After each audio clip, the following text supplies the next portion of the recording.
My name is Sarah Chen, and for the past 5 years, I've been working as a senior paralegal at Preston, Mitchell and Ross, one of New York's most prestigious law firms. At least that's what everyone thinks. The truth is far more interesting, and it's about to shake the foundations of corporate law in Manhattan. What the esteemed partners at Preston Mitchell don't know is that I passed the bar exam 15 years ago, graduating summa cum laude from Yale Law. I've been secretly handling complex legal cases for over a decade through my own private consulting firm, winning judgments totaling over $2 billion. But at Preston Mitchell, I'm just another paralegal, invisible in my sensible shoes and simple suits. It wasn't supposed to be this way. After law school, I had my pick of top firms. But during my first year as an associate at a prestigious Chicago firm, I discovered something disturbing. The legal industry's obsession with appearances over substance, with connections over competence. Cases were won and lost not on their merits, but on who knew whom at the country club. So I made a radical decision. I started my own legal consulting firm under a different name, working remotely with select clients while maintaining a low-profile career as a paralegal. It let me practice law the way I believed it should be practiced, based on meticulous research, innovative legal theory, and unwavering ethics.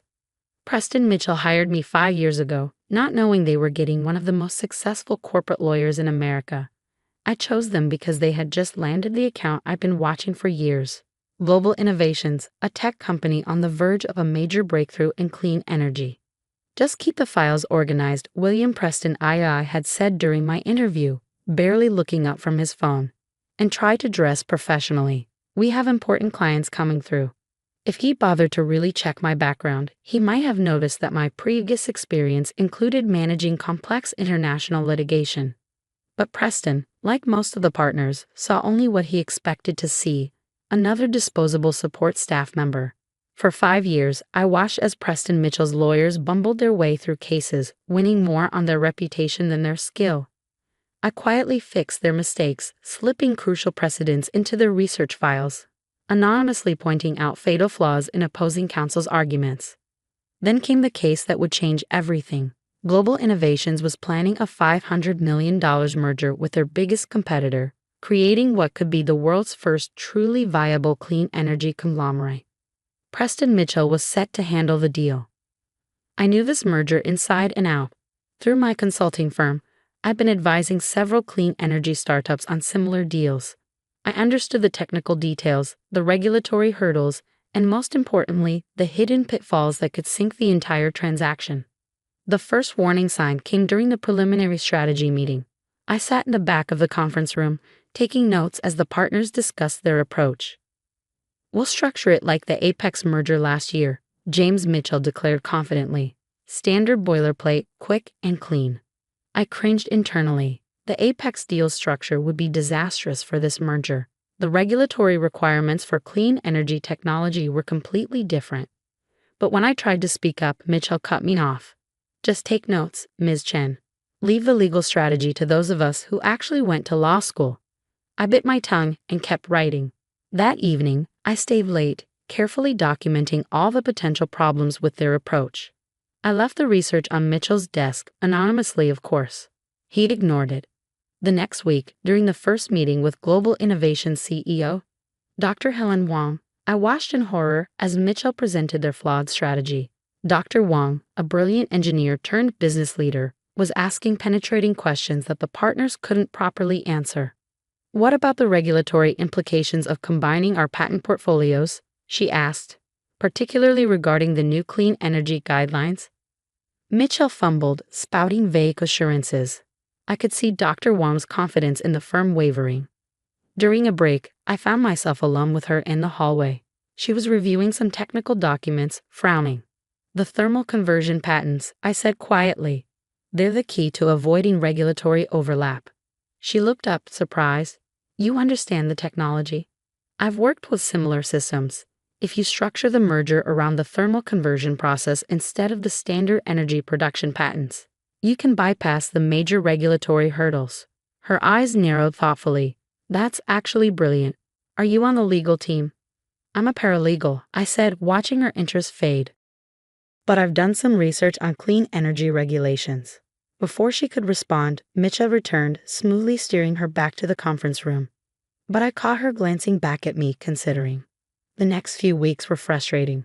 I watched the partners miss crucial details, overlook significant risks, and generally mishandle what could be the most important clean energy merger in history. My anonymous suggestions were increasingly ignored as the partners became more convinced of their own infallibility. Then came the crisis that would force my hand.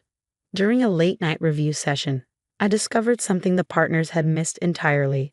A hidden clause in Global Innovation's competitors' contracts that could trigger an automatic sale to a fossil fuel conglomerate if the merger wasn't structured exactly right. It would destroy everything Dr. Wong had built. I tried to bring it to Mitchell's attention, but he was too busy preparing for the next day's critical meeting with all stakeholders. Not now, Ms. Chen, he snapped. We're finalizing the merger structure. Go organize the due diligence files or something. I went back to my desk and made a decision.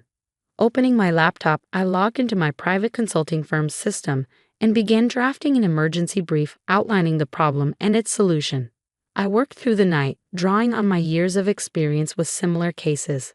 The next morning, everyone gathered in the main conference room: the partners, Global Innovations executives, representatives from the competing company, and a dozen high-powered lawyers from other firms.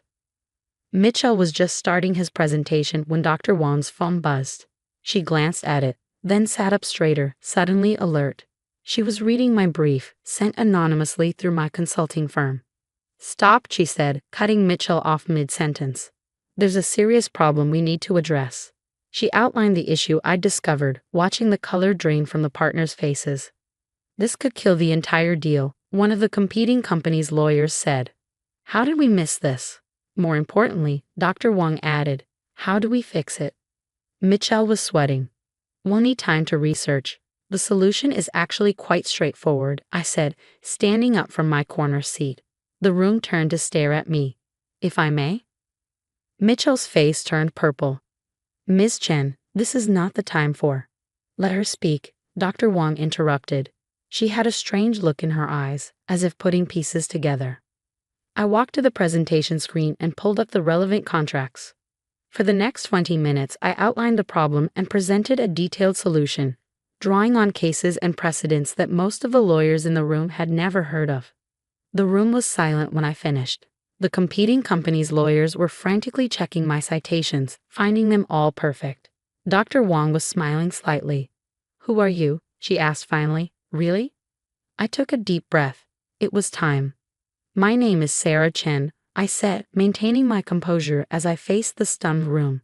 I'm the founding partner of Chen Legal Consulting, specializing in complex corporate mergers and international business law. Over the past 15 years, I've handled over $2 billion in successful corporate transactions.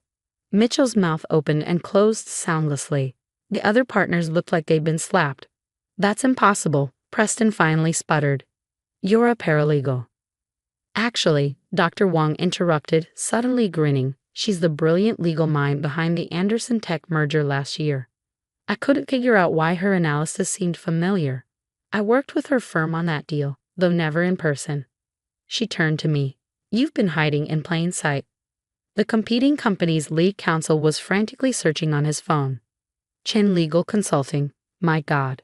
You're S. Chen, the one who revolutionized technology merger structures in the Zhang case. I nodded. I found I could do better work when people focus on my legal arguments rather than my age, gender, or ethnicity. Working as a paralegal gave me unique insights into how firms actually operate and how many crucial details get overlooked because of hierarchical assumptions. But why? Mitchell demanded. Why work as a paralegal when I've won more major cases than your firm handled last year? I finished for him. Because I wanted to see if Preston Mitchell deserved to handle this merger. Global Innovations isn't just another corporate client. Their clean energy technology could help address climate change. This deal needs to be perfect. Dr. Wong stood up. Well, that settles it. Ms. Chen, or should I say Ms. S. Chen, we want you to lead this merger. Now wait just a minute, Preston started, but Dr. Wong cut him off. Either she leads or we find another firm. Your choice. The next hour was chaos. The partners retreated to Mitchell's office for an emergency meeting, while Dr. Wong's team peppered me with questions about my previous cases. Word spread through the firm like wildfire. The quiet paralegal was actually a legal superstar. By afternoon, Preston Mitchell had a new partner. Me. The partners, faced with losing their biggest client, swallowed their pride and offered me full partnership. I accepted, but with conditions. First, I told them, we changed the firm's hiring practices. No more country club recruitment. I want diverse candidates evaluated on merit, not connections. Second, we restructured the paralegal program. Many of your support staff have brilliant insights that you're ignoring. That changes now. And third, I smiled slightly, we're going to handle this merger my way. The next 3 months transformed Preston Mitchell. I brought in my team from Chen Legal Consulting, professionals I'd hired based on talent rather than pedigree. We revolutionized how the firm handled cases, introducing collaborative practices that drew on insights from all levels of staff. The Global Innovations merger became a case study in innovative legal work. We structured it in a way that not only avoided the regulatory pitfalls, but also created a framework for future clean energy companies to follow. The deal closed at $500 million, with projections for the combined company to revolutionize renewable energy within 5 years. But the real changes came in how the firm operated. Junior associates were encouraged to speak up. Paralegals were included in strategy meetings. The hierarchy remained, but it became based on proven ability rather than title or tenure. Linda Martinez, a paralegal with a brilliant mind for tax law, became our new tax department head after revealing she'd been quietly fixing partners' mistakes for years. James Kim, a mailroom clerk studying law at night, was offered a fast-track associate position when we discovered his impressive understanding of international trade law. 6 months after my revelation, I stood in front of a packed auditorium at Yale Law School, giving a guest lecture on the future of legal practice. The law doesn't care about titles, I told the students. It doesn't care where you came from or who you know. What matters is your ability to understand it, apply it, and use it to create positive change. Mitchell, who had become one of my strongest supporters after seeing the results of our new approach, sat in the back, nodding. He'd learned his lesson of judging people by their titles. Last week, a young woman came to interview for a paralegal position. Her resume showed a law degree from a small school, passed over by the big firms. Why apply as a paralegal when you're a qualified lawyer? I asked. She straightened her shoulders. Because I want to learn the law from the ground up, to understand every aspect of how firms really work. Like you did. I hired her as an associate instead. Learn from my example, I told her, but don't repeat it. Your voice deserves to be heard from the start.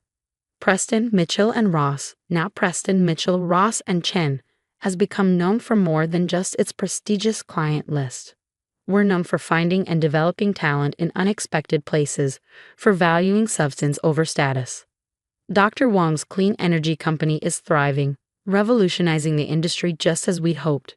She still jokes about the day she discovered her paralegal was actually her former legal advisor. Best mistake the old boys club ever made, she says, underestimating you. The legal industry is changing, slowly but surely. Other firms have started looking more carefully at their support staff, discovering hidden talent in their own ranks. The old hierarchy is giving way to a more meritocratic system. As for me, I still sometimes miss the quiet anonymity of my paralegal days. But watching young lawyers, especially women and minorities, find their voices in our firm makes it worth it. Yesterday, Mitchell brought me a case he wanted my opinion on. I need your expertise on this, he said, without a trace of his old condescension. Have you asked the paralegals? I replied with a small smile. You'd be surprised what they might notice. He laughed and headed to the paralegal offices. Through my window, I watched him sit down with them, actually listening as they shared their insights. The nameplate on my door reads Sarah H. Chen, Senior Partner, but it's not the title that matters. What matters is what we do with our knowledge, how we use our position to create positive change. I keep my old paralegal badge in my desk drawer. It reminds me that expertise can wear many disguises, that wisdom can come from unexpected sources. Most importantly, it reminds me that sometimes the best way to change a system is to understand it from the ground up.